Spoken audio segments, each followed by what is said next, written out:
Welcome into I Said What I Said. I'm Brad Mackay. That's Tyson Gentry. This is our NFL Week 11 reaction show.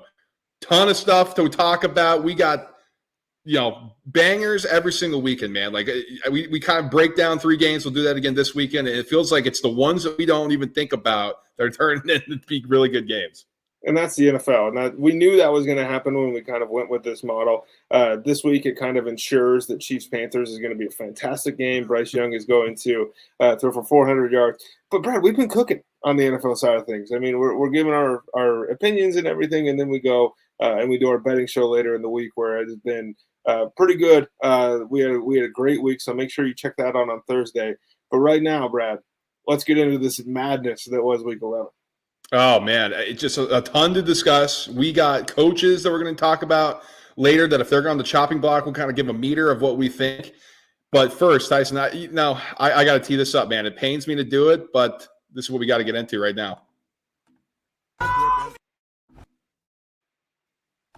Just say it. I turned the corner. I am no longer a Lamar Jackson denier. I'm no longer a Lamar Jackson hater, although I was never really a Lamar Jackson hater. But what I've been saying, and there are limitations to Lamar Jackson's game. And that is something that even the most staunch Lamar Jackson fans, Tyson Gentry, can't deny anymore. It's been something that we've seen. It's been something in certain matchups that he hasn't been able to raise the level of. And once again, it was on display against the Steelers. It's a team that he can't beat. It's a team that he struggled against. It's a team, honestly, Tyson, that I think game plans for him the best, right? You figure out a way to corral him in the pocket back when he couldn't throw the ball. Then you figure out a way to kind of bait him into some certain throws that he shouldn't be making. And then this weekend, they just kind of dare him to run, and he wouldn't do it. Like, he just would not take up. I don't know if he's overthinking things. I don't know what it is, but it just goes back. There are certain points in games, in big moments that Lamar Jackson just hasn't been able to meet. Just like what's happened in the playoffs for a long time. He hasn't had success, still hasn't had success. I don't even think we can say his monkey was off the bat. The monkey got off his back because they lost in the AFC Championship game. There were times when he should have ran the football. There were times when he should have done this. It's always a little bit something when the game is bright. Now, he wins. Don't get me wrong. He wins big games. I'm not saying he can't win the big one or anything like that. I do think that the ceiling is that he can win the Super Bowl. But there are clear limitations still with Lamar Jackson's game that I think needs to be figured out. The fact that this team has 4 losses is kind of surprising to me. This was a team, we're talking about Lamar Jackson putting up another MVP type of season. I always thought that was a little bit silly. But this loss against the Steelers, man, it just opened my eyes again to Lamar Jackson, kind of like, he's really a good football player. He's not Joe Burrow. He's not Josh Allen. He's definitely not Mahomes. He's not Justin Herbert. And there might be some other young guys, Tyson, that if they keep developing can do some things that you're like, oh, boy, Lamar Jackson still got some work to do. You hear that, Lamar? You hear how they do us? Is that you haven't got the monkey off your back, but you might not be as good as Justin Herbert. No, I'm kidding. I'll let you live. But no, this was a game they had to have. The Steelers now find themselves a couple games clear of everybody in the North, which is just wild. I mean, Baltimore still feels like, if we're going to line them up in a playoff situation, they're going to get picked 99 times out of 100 to advance farther, but they can't beat Mike Tomlin. And doesn't it feel a little bit like Tomlin's the only one that gives Lamar that kind of respect when it comes to game planning? Maybe it's just because he's really good at his job. But my just say it this week, everyone can take this age cliff stuff with the running backs and you can shove it, okay? Derrick Henry's changed his teams. He's 30 years old. He looked washed in Tennessee, and he stepped slow. Well, Derrick Henry's leading the league in rushing yards. Saquon Barkley doesn't look great in a dumpster fire in New York, where he's probably more worried about getting out of there healthy than he is about winning Daniel Jones more games. He's second.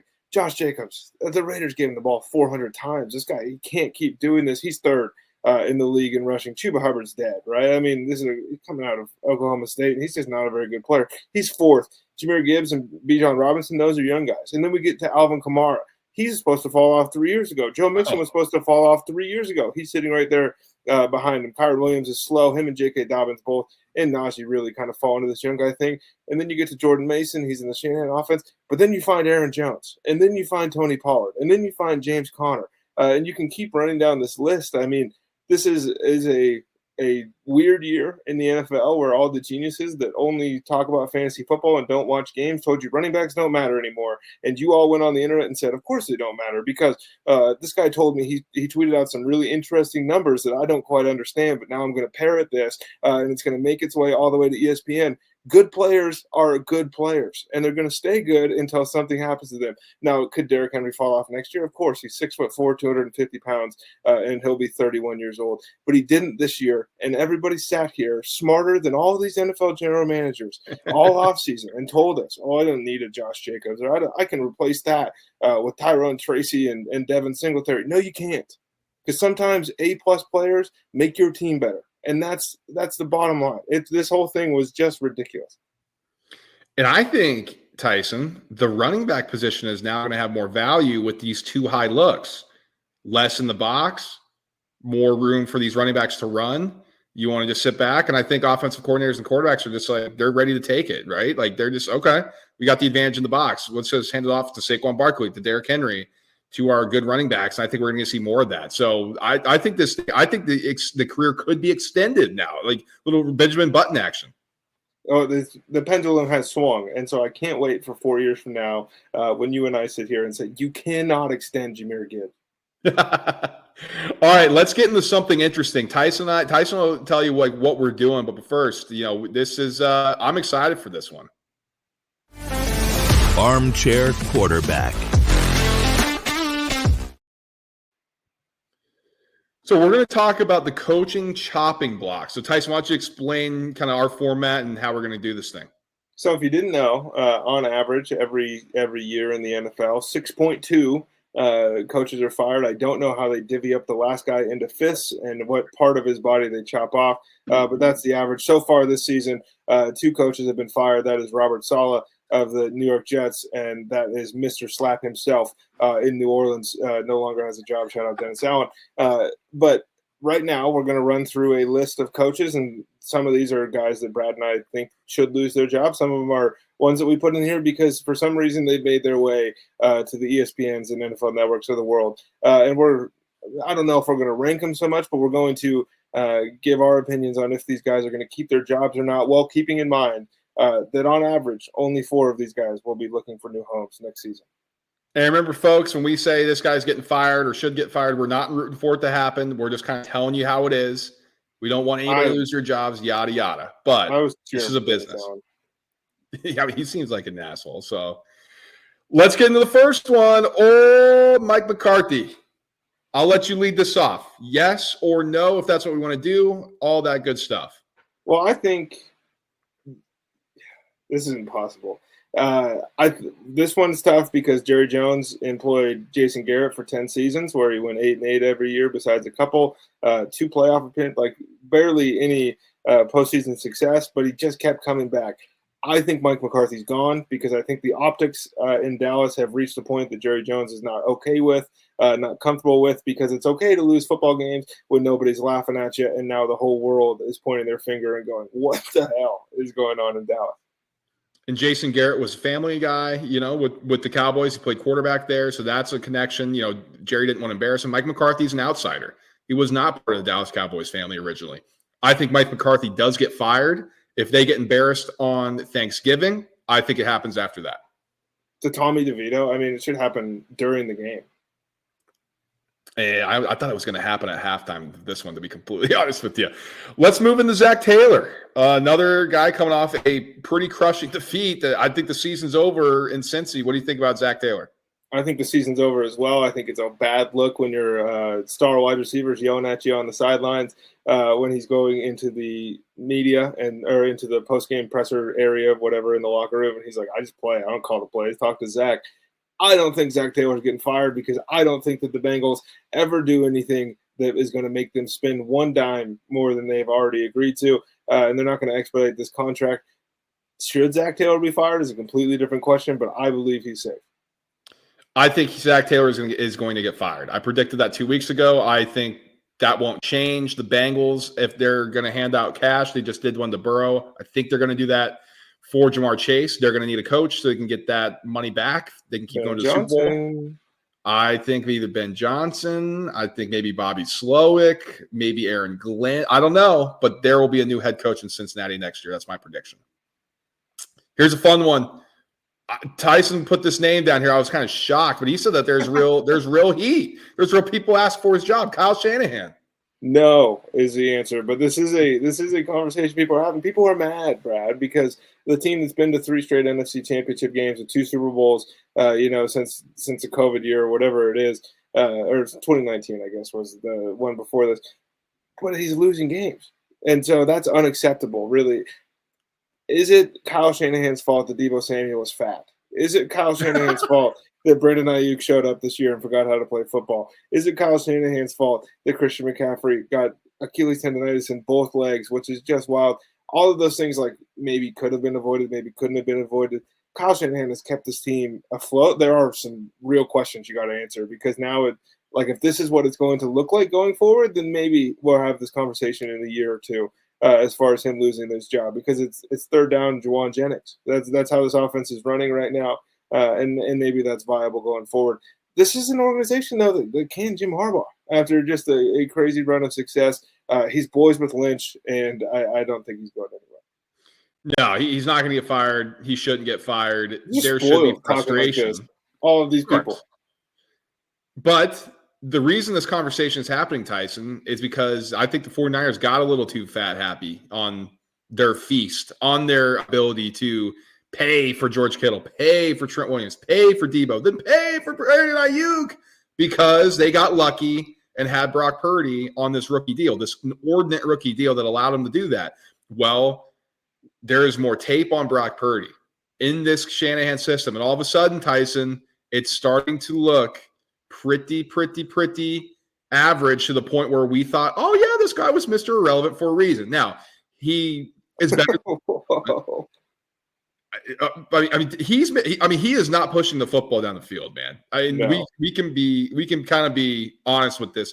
Like, the tape guys have always had a hard time with the Purdy thing because the advanced stats are insane, the EPA, the success rate, all that. But when you watch, and that's kind of what we do here, we blend both here. I'm just like, there's nothing special with Brock Purdy in terms of a physicality trait. I think he's more athletic than people give him credit for. I actually do think he's an NFL athlete. I mean, he's running around past defensive ends, which is a trait, but the arm strength isn't there.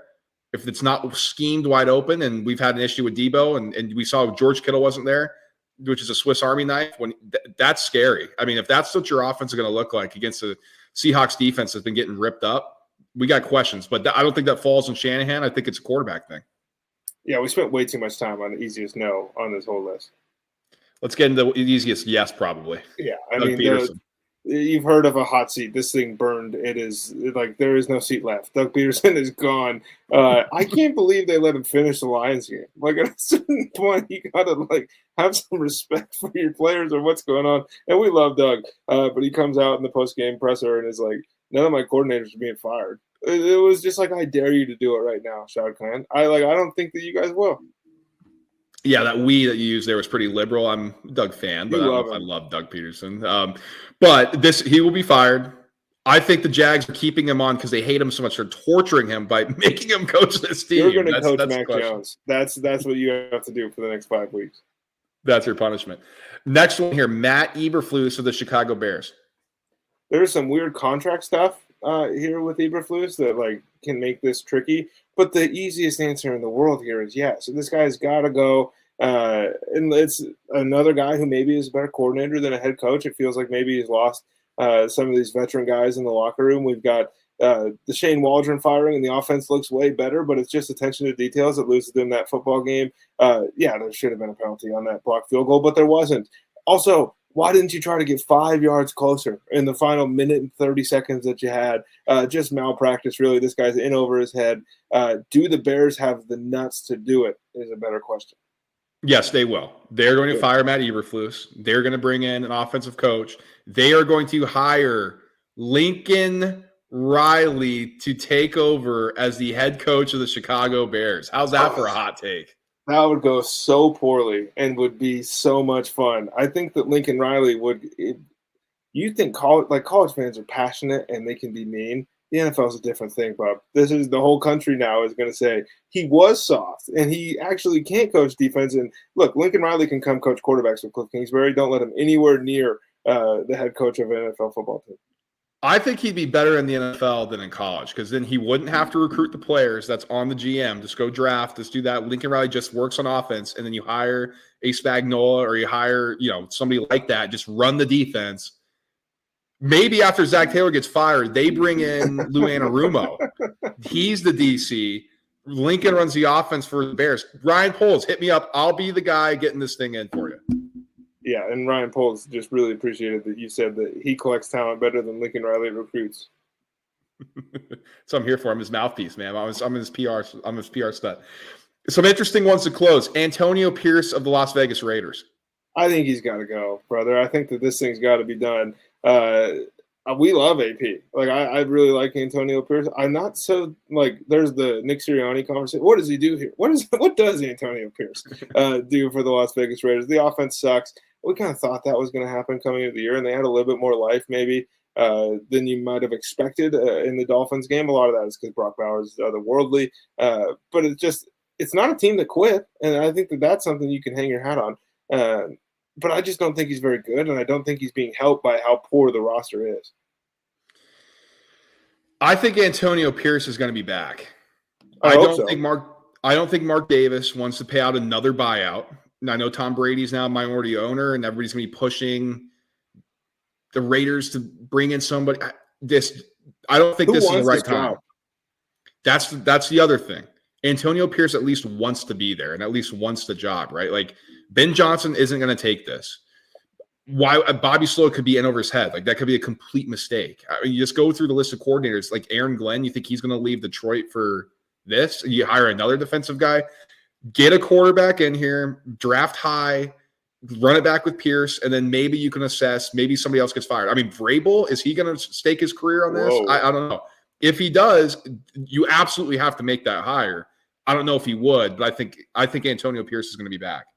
I think the Raiders are in an impossible spot because it's not going to be a second stop for a guy like Vrabel. Like they're not going to hitch the end of their NFL. Like you don't get 3 tries, you get 2, and if you flame out here, you're done.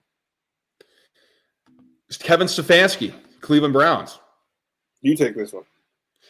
I think he's going to be back. Now, this one to me, I said it to Tyson. He's like, no way. I think we got to discuss it because we know Jimmy Haslam is about the most unpredictable person that we could possibly think of. I mean, he's got freaking baseball guys running this football thing. I mean, remember when that happened? Everybody's like, what? It just a complete refusal to do anything that's normal. The Deshaun Watson thing, I'm going to be the one who gives the first guaranteed contract. It's a huge mistake. I'm going to be the one to hire these baseball guys. I mean, it hasn't really worked. Stefanski wins 2 Coach of the Year awards. I think he's a little overvalued on that front. I do think he's a good football coach. I'm not sure he's a great one. But in terms of what he has done for Cleveland, what he's been doing for Cleveland, I think it would be a mistake to fire him, and I don't even think the crazy Haslam's can get rid of him. Yeah, I don't think Stefanski's going anywhere either, but Jimmy Haslam's first move that he made as the owner of the Browns was to fire Pat Shurmur. And then in 2013, they get Chud, and then they fire him after a season. And then 2014, they get Mike Pettine. We know how that went. I think he got 2 years. And then they used Hugh Jackson just to lose as many games as he could. He actually stuck around for a while. And then it was Freddie Kitchens, who they canned immediately. So it's not out of the realm of possibility here that he just looks around and goes, I'm bored. That could be a possibility. And let's close with this. Brian Daboll, the New York Giants. I don't think so.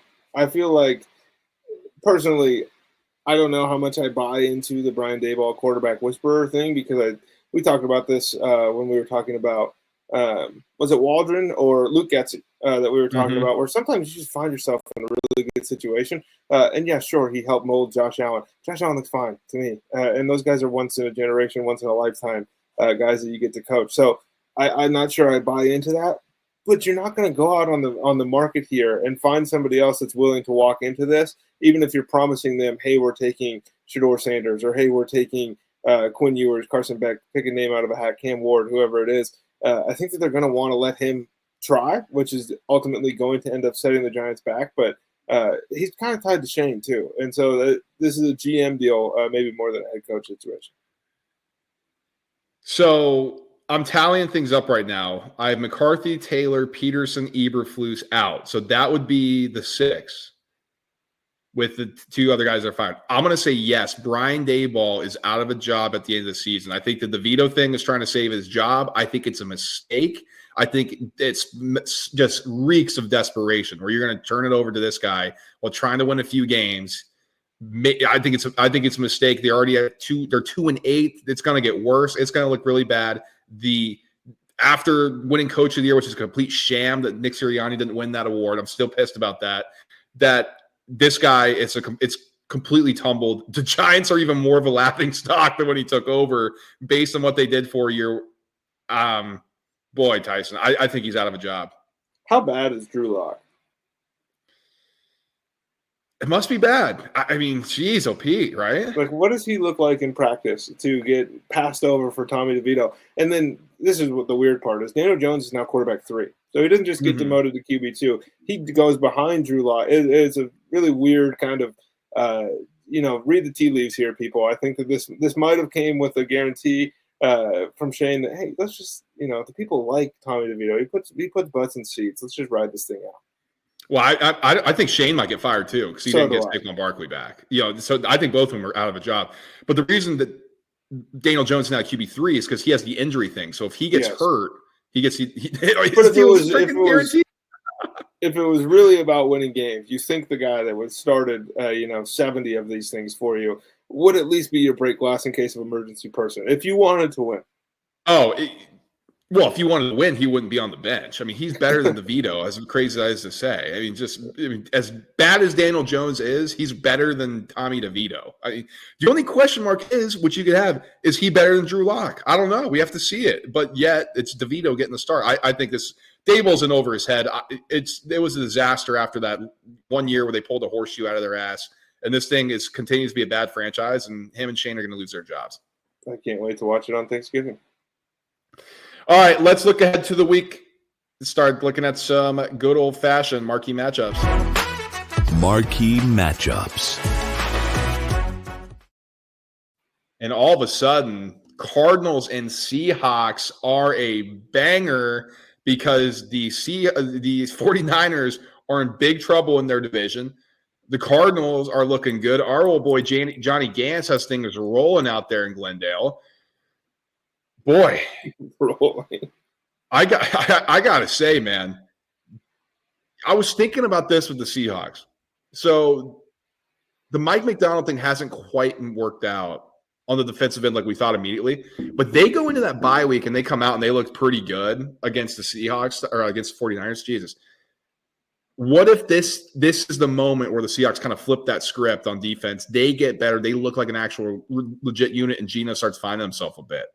That's what I'm hoping for. But I will say that we thought that might have happened, at least on the offensive side of the football, when they played Detroit and they go out and they lay an egg. They did get rid of they cut the starting middle linebacker over the green dot over the bye week, and everyone's kind of scratching their heads. Turns out, that was a wise decision from McDonald. But this is the tightest division in football right now. The Cardinals lead at 6-4, and then you have the Rams, Seahawks, and 49ers all at 5-5.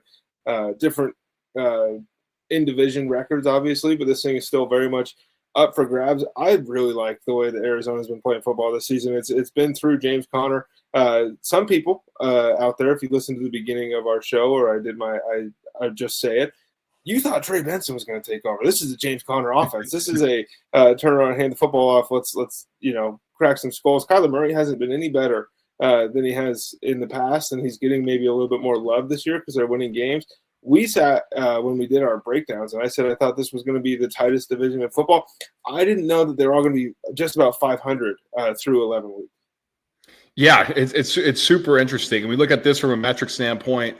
Arizona's offense, their 9th in EPA per play. Kyler Murray's been running this offense well. It's been pretty quiet over there. Not a lot of people have kind of discussed, this offense that we thought with Marvin Harrison Jr., all that good stuff, but they've quietly put together a good offense. Seattle Seahawks are 19th. So there's a lot to do, a lot for them to kind of progress towards on the offensive side of the football for the remainder of this remainder of the campaign. But on the defensive side, Johnny Gans, 25th. That's where the Arizona defense is.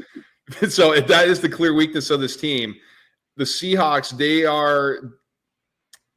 I think they have the upside here, Tyson, but they're 22nd. So, these are two underperforming defenses. They've done well, basically been carried by their offense.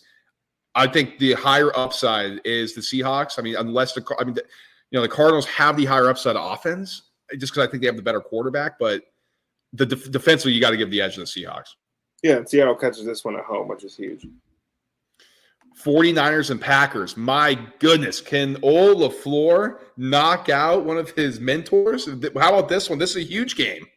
This is massive. This is huge. This is huge for the 49ers defense to maybe find themselves a little bit here. Green Bay didn't look great on Sunday coming out of the bye, and that's just kind of the Jordan Love experience at this point. We know we're going to get one interception. Are we going to get 4, or are we going to get 4 touchdowns? So I'm curious to see how that plays out on the offensive side of the ball. And then this is a must-have it if you're the San Francisco 49ers.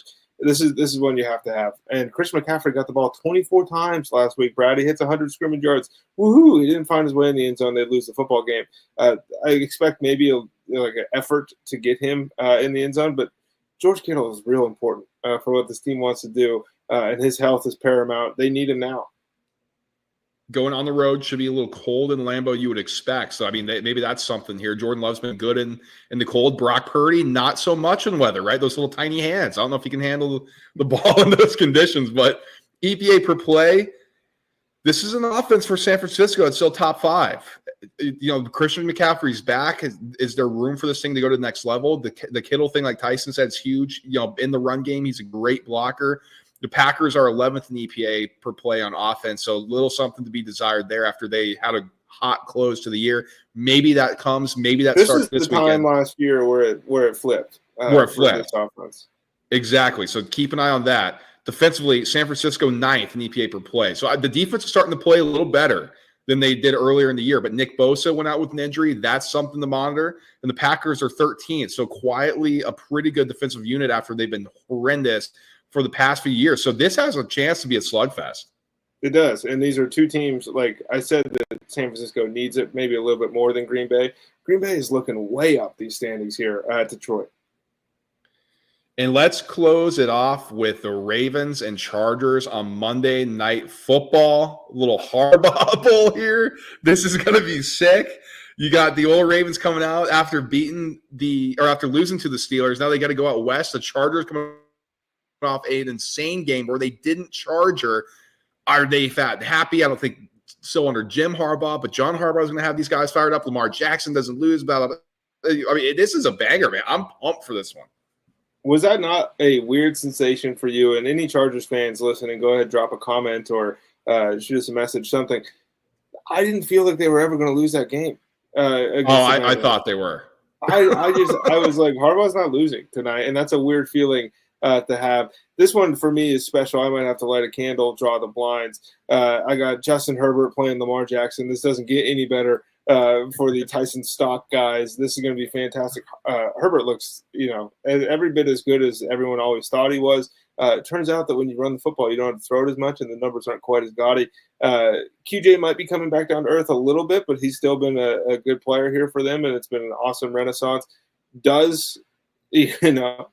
LA take advantage of this weak pass defense that the Baltimore Ravens are trotting out? That's the question, right? I mean, they did so against Cincy. They had a concerted effort to throw the football. It was a little surprising at times that they threw the ball as much as they did, but Ladd McConkey, man, he's a stud, a legit guy. I think if you add another wide receiver, number one, maybe a T. Higgins or something to this Chargers team, that's going to be scary going forward. Baltimore's still first in EPA per play. So, yes, the offense struggled last week. Yes, the offense struggled against one of the best defenses in the league, and it didn't look so great. But this offense can still go. They can put up points in a hurry. The Chargers are 13th. So kind of middle of the pack, you can kind of see it, right? Like they push the ball down the field. So your EPA per play is going to bounce up for there. But, they run the ball a lot too. So it's kind of bounces off each other on that front. Defensively, though, this is where there's a huge edge for the Chargers. They are tied for 4th best EPA per play, tied with the Eagles, actually. Shout out. Meanwhile, the Baltimore Ravens continue to tumble without Mike McDaniel. They're 20th in EPA per play. I thought they played better, though, last week, especially in the trenches, but it has not been the same. No, it hasn't been. And, don't look now, folks, but the Los Angeles Chargers might win 10 football games. Oh, that'd be sick. That would be awesome. So, oh, boy, this should be good, man. I mean, we only did 3. I think we could have done a couple more if we wanted, but, we just wanted to give the other games a chance to be great. Yeah, exactly. We're doing this for all you Colts fans, for all you Bucs fans, all you Pats fans out there. You're welcome. That ensures that your game is going to be a banger. But if your game is a banger, there will be live plays in the Discord app. The group name is I Said What I Said. The link is in the description here. It's in the bio. Click it. Takes you right in. We'll let you in. It's free. Tons of different channels in there. We just did our college football reaction show. We did our college football playoff preview. There's some interesting markets there as far as futures go still, even though we're only a couple weeks out. NBA is rocking. And college basketball, Brad, again, can't miss over there. It's been fun. Whatever you can think of, we're playing, and we want to play. I can't say we want to play with you. It sounds good. We want you to also play with nope, that's worse. Just get in the Discord. Sound like that Kurt Angle promo when he's talking about Rey Mysterio. If you haven't seen that, folks, go check that out. It's one of the funniest things that you'll ever see.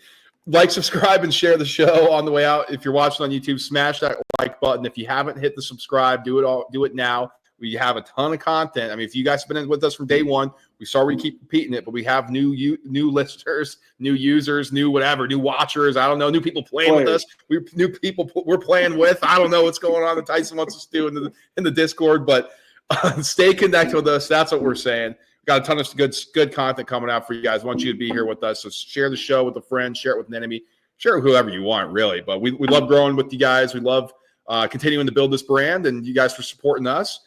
We'll be back later in the week. We're all of a sudden, don't look now. We're red hot in the NFL on the gambling side of things. College, we still got to figure out. So maybe that comes this weekend. But that'll be out later in the week. So we'll talk to you. We'll try to make you all some money. Till then, peace.